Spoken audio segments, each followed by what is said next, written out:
Exclusive.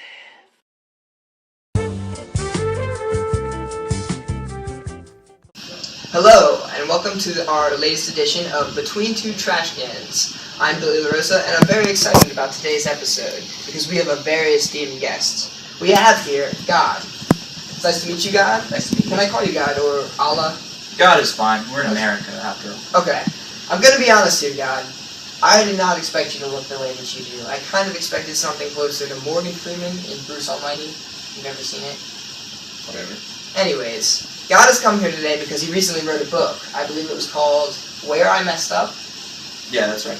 Yeah, we're going to scratch that all together because I don't really care about your book. I didn't read it. So what we're going to do instead is we're going to talk about the problem of evil. Have you heard of this? Yes, of course. The problem of evil. Okay, so you created the universe, right? Yes, I created in 7 days. 7 days. So in order to do so, you must be all-powerful.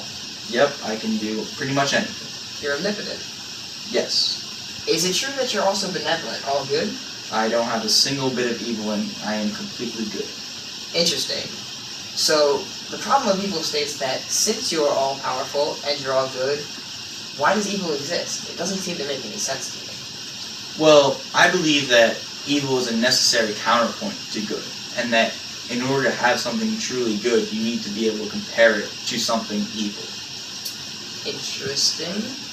So, how do you explain cases of moral evils when it's an individual committing an evil against another individual? Like, consider North Korea and all the evil that North Korea has done in the past couple decades. How do you explain that? Well, North Korea is a very eccentric country. They use propaganda to control its citizens. And what I wanted to do was I wanted to show the greatness that America has in its freedom and how they can accomplish all these great things. And the only way to show that was comparing them to a country like North Korea. Interesting. So you believe America is the necessary counterpart to the evil of North Korea? Exactly. So how should they do this? Should they nuke North Korea? No. Okay, let's move on. Anyways, that's how you explain moral evils, but I want to move on to something like natural evils. How do you explain evils such as cancer? How is that good for anyone?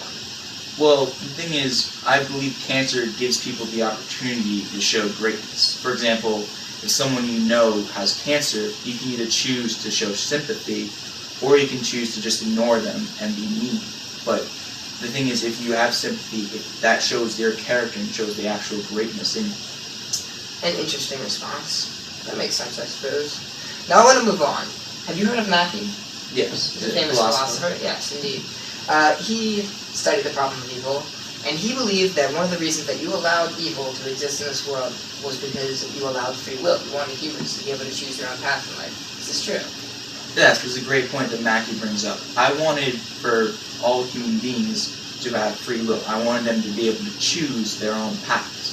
And so I needed them to have this opportunity to choose either something good or something evil.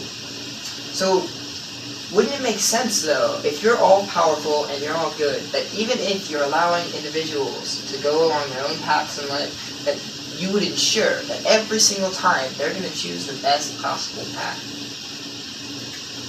Well, the thing is, if I'm giving them a choice between doing something good and doing something good, it's not really free will. It's more of an illusion of free will. But if you give them the choice between doing something good and doing something evil, it really brings out their own character and it's actual free will.